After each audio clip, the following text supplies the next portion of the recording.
E aí, gente, tudo bem? Meu nome é Fabiano Gradiales e dia de hoje vamos ver a teoria básica para você aprender a fazer modelos inorgânicos do melhor jeito possível, tá? Então, antes de continuar, eu quero falar para você o seguinte. O modelo, geralmente, para você ter um modelo muito bom, geralmente você tem que ter um modelo que sua forma seja de polígonos de 4 lados, tá? Por exemplo, aqui, eu tenho aqui meu plano e tem um polígono de 4 lados. Para mim, esse é o melhor jeito para você ter um modelo. Já falou por quê? Porque o polígono mais básico que pode ter, a cara mais básica, é um triângulo que tenho aqui.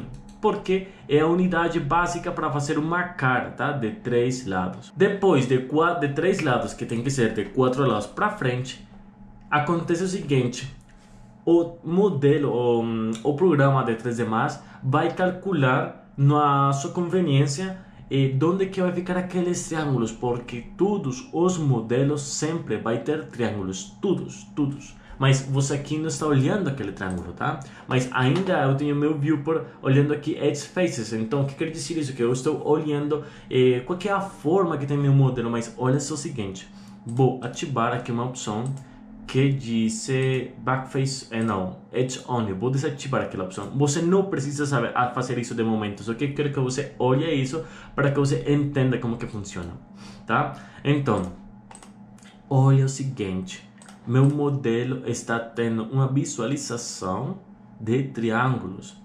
É uma visualização interna, tá bom? Mas geralmente quando você não faz triângulos, geralmente não você vai olhar, mas é um processo interno que tem 3D Max que sempre vai fazer.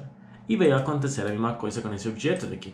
Então, por que eu estou falando isso? Acontece o seguinte, eu não sei quando 3D Max vai deixar os triângulos, tá? Pode ser um triângulo aqui, pode ser um triângulo aqui, pode ser um triângulo onde o programa quiser, mas eu não preciso de que o programa tenha uma decisão de onde que vai ficar aqueles objetos, aqueles triângulos, entende?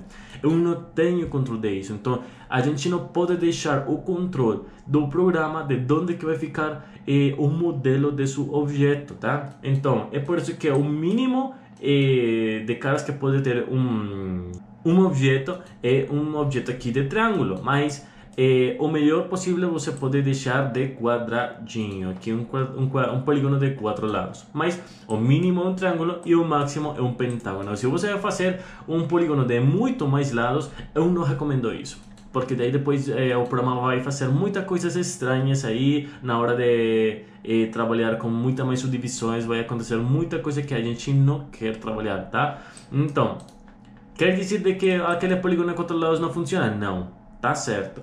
Mínimo, o melhor possível e o máximo possível que você pode deixar, tá? Então, vou desativar aquela opção para deixar assim visível. Então, acontece o seguinte, quando eu falei de subdivisão, olha o que vai acontecer. Eu vou selecionar o meu plano, vou deixar um modificador que tem o nome de Turbo Smooth. Esse Turbo Smooth vai fazer uma subdivisão do meu objeto, tá? Depois vou fazer aqui uma explicação bem rapidinha. O que vai fazer aquele Turbo Smooth? Olha só, por exemplo, tenho minha teteira assim, com um modelo assim bem basiquinho, sabe? Você está olhando aquela subdivisão que tem muito cortado, as curvas não estão muito certas. Então, se eu vou deixar aqui um Turbo Smooth, por exemplo, olha só o que está acontecendo. Aquela subdivisão que vai deixar as curvas melhores, vai deixar tudo bem, como se diz, com smooth, tá bom? Bem suavizado, entende? Isso vai fazer Turbo Smooth. Então,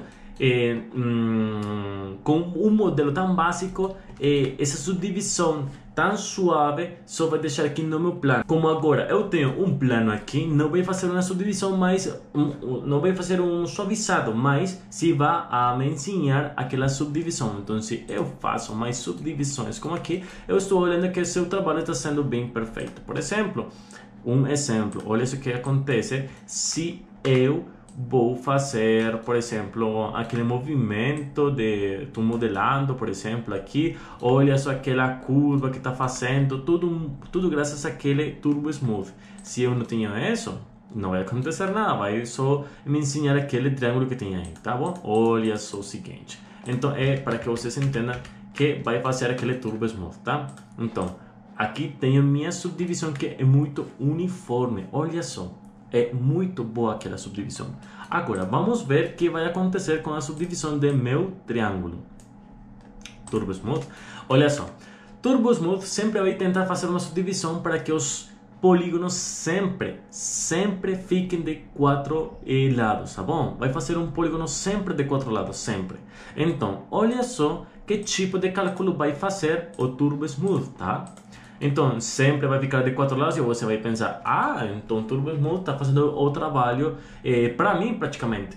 Mas olha só o seguinte, olha aquela uniformidade e olha aqui aquela pressão que está fazendo aqui no centro de meu triângulo, tá? Aquele centro podemos deixar com o nome de ponto de pressão, tá? Vamos deixar aqui com um ponto de pressão que geralmente a gente sempre tenta deixar assim, mas tem vezes que a gente quando está modelando um objeto tem que deixar um triângulo, tem que deixar. Mas olha só o que acontece quando deixamos um triângulo, tá bom? Agora vamos fazer uma subdivisão de meu pentágono e olha só o que está acontecendo, tá? Olha aquela uniformidade. Aparenta ter uma uniformidade na hora de fazer seus cálculos, mas tem deformação aqui no centro, tá? Então, aqui tem uma deformação de pressão e aqui tem uma deformação como de estirar aqueles polígonos, tá? Então, tem muita diferença de este a esse daqui e de este a esse daqui. Esse aqui, um polígono de 4 lados, sempre vai ser muito mais uniforme, sempre vai ser o melhor a subdivisão, tá? Então, para que você olhe como que é na hora quando você vai deixar triângulos ou você vai deixar pentágonos. Agora, quando você vai deixar um polígono de muito mais lados, isso eu não recomendo. A subdivisão vai ser bem ruim. Por exemplo, vou deixar aqui um exemplo. Vou deixar aqui um cilindro. Vou deixar de muitos lados. E se eu vou deixar aqui o Turbo Smooth, por exemplo. Olha só o que está acontecendo, tá? Essa é uma forma muito ruim. Horrível. Nossa Senhora. Nossa. Muito ruim isso. Tá? Isso porque acontece. Então o cilindro está mal feito. Não. Só que acontece que aquelas figuras, objetos que temos aqui básicas, você tem que fazer um processo muito mais elaborado para deixar o cilindro melhor. Por exemplo, aqui tem uns controles básicos de subdivisão, por exemplo. Um exemplo, você não precisa muitos polígonos para deixar a forma do cilindro com sua forma original. E se eu deixo aqui Turbo Smooth, então olha só que o trabalho vai ser muito melhor, tá? Vou deixar aqui uma cópia, vou deixar aqui com os valores mais básicos, por exemplo, e olha só a diferença, tá? Então é por isso muito importante você conhecer qual que é a teoria básica de modelado para que não aconteça isso com vocês e com seus modelos, tá? A diferença é muita. Então, se vamos olhar aquela subdivisão, vamos ver como que está feita a subdivisão aqui e que tão uniforme temos aqui minha subdivisão. Tá, podemos ver que temos um ponto de pressão muito forte aqui, mas você pode deixar aquele ponto de pressão se a superfície vai ser sempre plana, tá? Por quê? Por que falo isso? Porque se você vai deixar um ponto de pressão tão forte como esse daí e você vai modelar, por exemplo, depois você vai ver essa ferramenta, você não se preocupe. Por exemplo, vou dobrar um pouquinho esses vértices daí e vamos ver o que vai acontecer com esse ponto de pressão. Vou desativar aquela, olha só, aquela deformidade que temos aí não é muito boa. E quando eu vou tentar deformar aquele ponto de pressão, vai ser difícil de fazer. Então, se você vai deixar um ponto de pressão como aqui aqui ou aqui, é importante que aquela superfície sempre fique plana, que não tenha deformidade nenhuma, tá bom? Então isso aí é muito importante. Se você acha que esse vídeo pode servir para uma pessoa, pode compartilhar para ele, clicar like, compartilhar esse vídeo. Não se esqueça de se inscrever. Se tem alguma dúvida, pode me deixar na caixa dos comentários. Então, vamos lá para o próximo vídeo.